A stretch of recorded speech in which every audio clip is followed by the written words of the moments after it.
नंदन जय जय सिया राम। जय जय श्री सीताराम। स्नेही भक्तजनों, रविंद्र जैन ग्रुप द्वारा प्रस्तुत की जा रही भगवान श्री राम के जीवन चरित्र पर आधारित इस सीरीज में भगवान श्री राम के जन्म से लेकर साकेत गमन तक की प्रेरक, रोचक और ज्ञानवर्धक कथाओं को आप सभी तक पहुंचाया जा रहा है।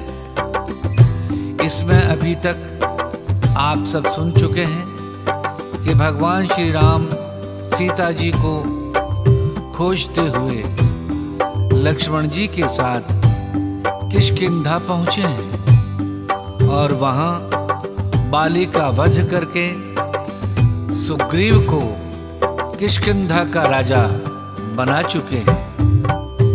वर्षा काल का आरंभ होने के कारण भगवान श्री राम लक्ष्मण जी सहित पर्वत पर निवास कर रहे हैं और वर्षा काल बीतने पर भी सीता खोज के लिए सुग्रीव को प्रस्तुत हुआ ना देखकर वे उन पर क्रोध प्रकट करते हैं और लक्ष्मण जी सुग्रीव को सीता खोज के लिए प्रेरित करने किष्किंधा जाते हैं।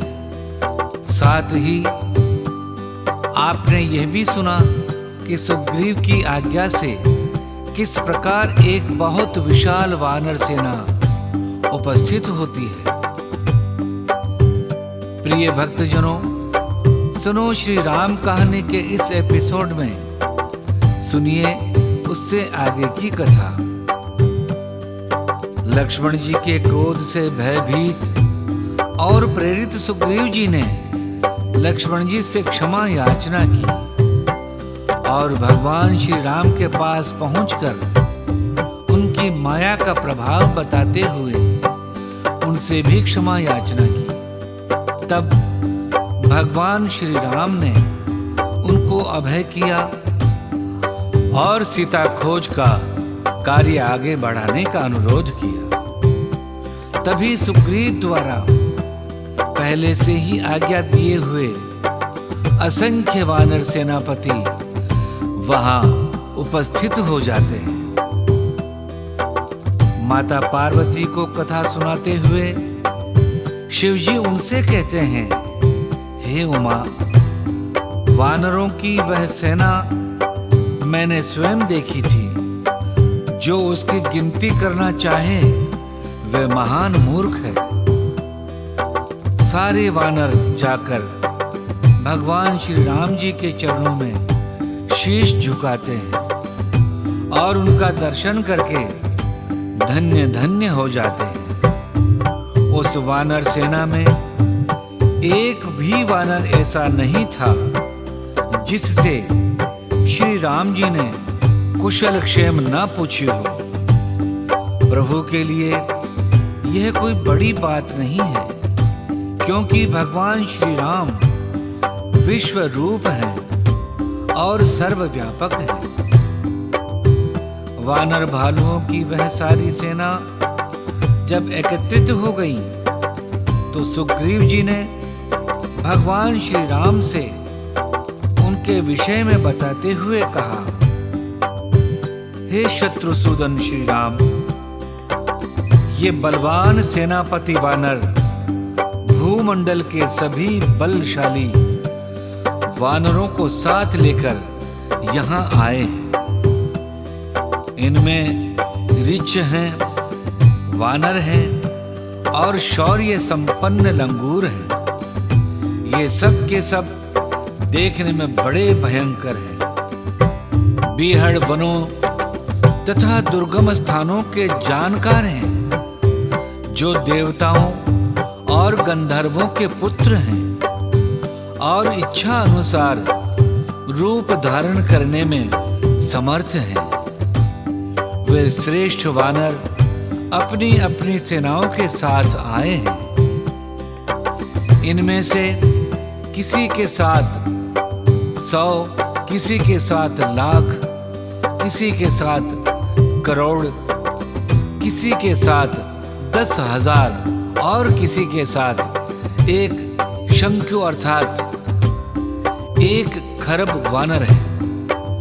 कितने ही वानर 10 करोड़, 10 अरब, 10 पद्म तथा 1 पद्म वानर सैनिकों के साथ आए हैं।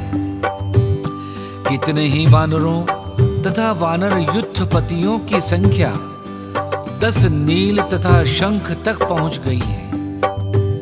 इनमें सूर्य के समान लाल रंग के वानर, चंद्रमा के समान श्वेत वर्ण के वानर और पर्वत के समान विशाल काय भालुओं की संख्या अनगिनत है।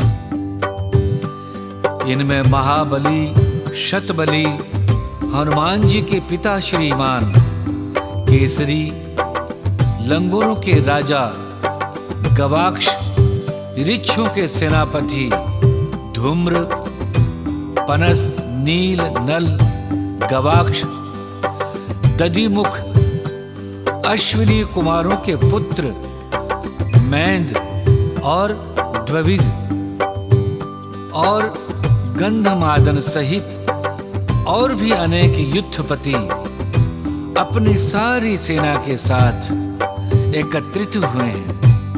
ये सारे वानर किसी भी युद्ध में हारे नहीं हैं।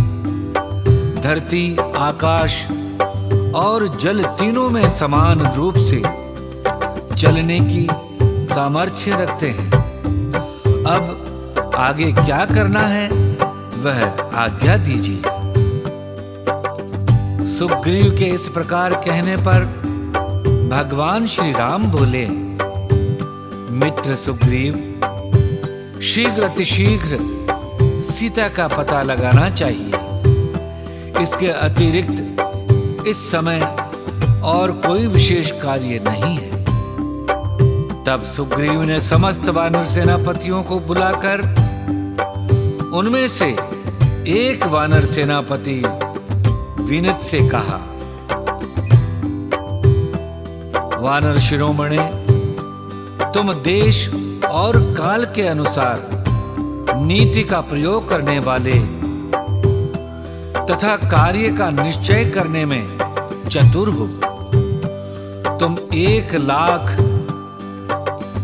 वेगवान वानरों के साथ पर्वत, वन और काननों सहित पूर्व दिशा की ओर जाओ और वहां पहाड़ों के दुर्गम प्रदेशों, वनों तथा सरिताओं में विदेह कुमारी सीता एवं रावण के निवास स्थान की खोज करो। गंगा, सरयू, कौशिकी, यमुना, महापर्वत, यामुन, सरस्वती नदी, सिंधु, मणि के समान निर्मल जल वाले शोणभद्र, मही तथा पर्वतों और वनों से सुशोभित कालमही आदि नदियों के किनारे ढूंढो। ब्रह्ममाल, विदेह, मालव, काशी, कौशल, मगध देश के बड़े बड़े ग्राम, पंड्र देश तथा अंग आदि जनपदों में खोज करो, जो वस्त्र की भांति पैर तक लटके हुए कान वाले, ओठ तक फैले हुए कान वाले तथा लोहे के समान काले एवं भयंकर मुख वाले हैं, जो एक ही पैर के होते हुए भी वेग पूर्वक चलने वाले हैं, जिनकी संतान परंपरा कभी क्षीण नहीं होती है। वे पुरुष तथा जो बलवान नरभक्षी राक्षस हैं, जो सूची के अग्रभागी भांति तीखी चोटी वाले, सुवर्ण के समान कांतिमान, प्रिय दर्शन, कच्ची मछली खाने वाले, द्वीपवासी तथा जल के भीतर विचरण करने वाले, की रात है, जिनके नीचे का आकार मनुष्य जैसा और ऊपर की आकृति बाघ के समान है। ऐसे जो भयंकर प्राणी बताए गए हैं, इन सब के निवास स्थानों में जाकर तुम्हें सीता तथा रावण की खोज करनी चाहिए। इसके सिवा तुम लोग यत्नशील होकर 7 राज्यों से सुशोभित यवद्वीप अर्थात जावा, स्वर्ण द्वीप अर्थात सुमात्रा तक सीता जी को ढूंढने का प्रयत्न करो। प्रिय धर्म प्रेमियों, इन स्थानों के अतिरिक्त पूर्व दिशा में जहां तक जीवों का आवागमन और सूर्य के प्रकाश की पहुंच है, वहां तक का सारा भूगोल सुग्रीव ने वानरपति विनीत को बताया और अपनी सेना के साथ पूर्व दिशा की ओर प्रस्थान करने का निर्देश दिया। इसी प्रकार सुग्रीव ने योग्य वानर सेनापतियों को अपनी अपनी सेना के साथ समस्त दिशाओं में भेजा और उन्हें हर दिशा के अंतिम गंतव्य तक पूरा ज्ञान दिया। सबसे अंत में दक्षिण दिशा की ओर जाने वाले दल को सुग्रीव ने राम जी के समक्ष बुलाया, जिसमें अग्निदेव के पुत्र नील, पवन देव के पुत्र हनुमान जी, ब्रह्मा जी के पुत्र जाम्बवान, शरभ, गज, गवाक्ष, गवय और अंगद आदि प्रधान वानर वीर सम्मिलित थे।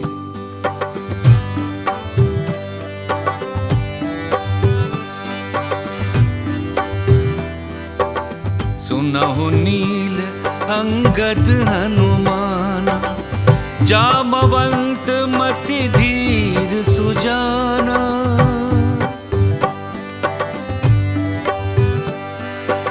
सकल सुभट मिलि दक्षिण जाहु, सीता सुधि पूछहु सब काहू। मन क्रम बचन सो जतन विचारहु, रामचंद्र करि काजू सवारहु। भानु पीठ से ये उर आगी, स्वामी सर्व भाव छल त्यागी। स्वामी सर्व भाव छल त्यागी। हे धीर बुद्धि और चतुर नील, अंगद, जाम्बवान और हनुमान, तुम सब श्रेष्ठ योद्धा मिलकर दक्षिण दिशा को जाओ और सभी से सीता जी का पता पूछना। मन, वचन तथा कर्म से सीता जी का पता लगाने का उपाय सोचना। श्री रामचंद्र जी का कार्य सफल करना सूर्य को पीठ से और अग्नि को सामने से सेवन करना चाहिए, परंतु स्वामी की सेवा तो छल छोड़कर सर्व भाव से मन, वचन, कर्म से करनी चाहिए।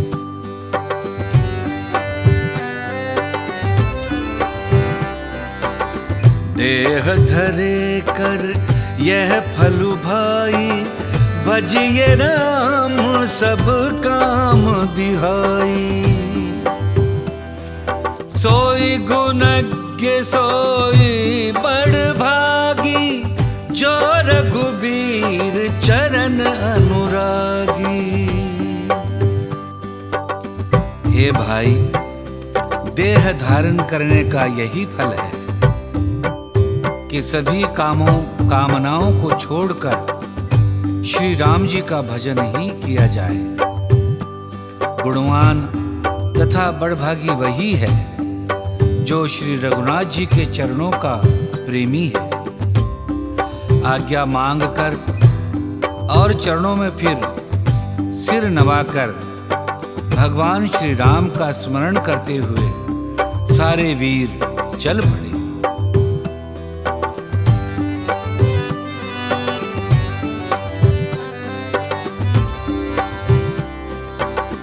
पाछे पवन तनय सिर नावा, पाछे पवन तनय सिर नावा, जानि काज प्रभु निकट बोलावा, निकट बोलावा। परसा शीस सरो रूपानी, कर मुद्रिका दीन्ही जन जानी। सबके पीछे पवन सुत श्री हनुमान जी ने राम जी को शीश झुकाया। कार्य का विचार करके भगवान श्री राम ने श्री हनुमान जी को अपने पास बुलाया।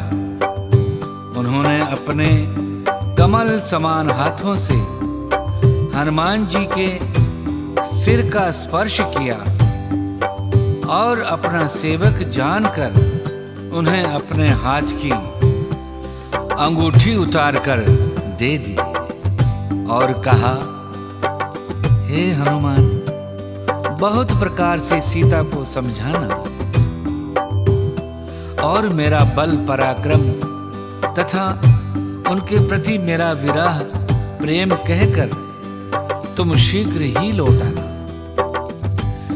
हनुमान जी ने भगवान श्री राम के इस विश्वास को देखकर अपना जीवन धन्य समझा, जन्म सफल समझा और कृपा निधान भगवान श्री रामचंद्र जी को अपने हृदय में धारण करके वे सीता जी की खोज के लिए चले। यद्यपि देवताओं की रक्षा करने वाले भगवान श्री राम सब कुछ जानते हैं, सब कुछ करने में समर्थ हैं, तो भी वे मानवता और राजनीति की रक्षा के लिए इस प्रकार की नर लीला कर रहे हैं।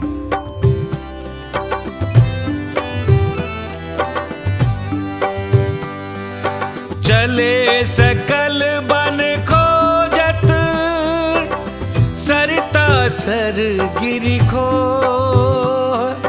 राम काज लय लीन मन, बिसरा तन कर छो, बिसरा तन कर छो। सारे वानर वनों, नदियों, तालाबों, पर्वतों और गुफाओं में सीता जी को खोजते हुए आगे बढ़ने लगे। सबका मन श्री राम जी के कार्य में लगा हुआ है, उन्हें अपने शरीर तक का ध्यान नहीं रहा। प्रिय धर्म प्रेमियों, सुनो श्री राम कहानी में आज की कथा यहीं तक। अगले एपिसोड में हम आप सबको सुनाएंगे कि सीता खोज करते हुए वानरों का दल किस प्रकार धरती के समस्त दिशाओं में आगे बढ़ रहा है और किस प्रकार परिस्थितियां उनके सामने आ रही है। इन सभी विलक्षण कथाओं को सुनते रहने के लिए हमारे चैनल को सब्सक्राइब कर लें और हमारे साथ बने रहें। हृदय से फिर एक बार आपका बहुत बहुत धन्यवाद। जय जय श्री सीताराम।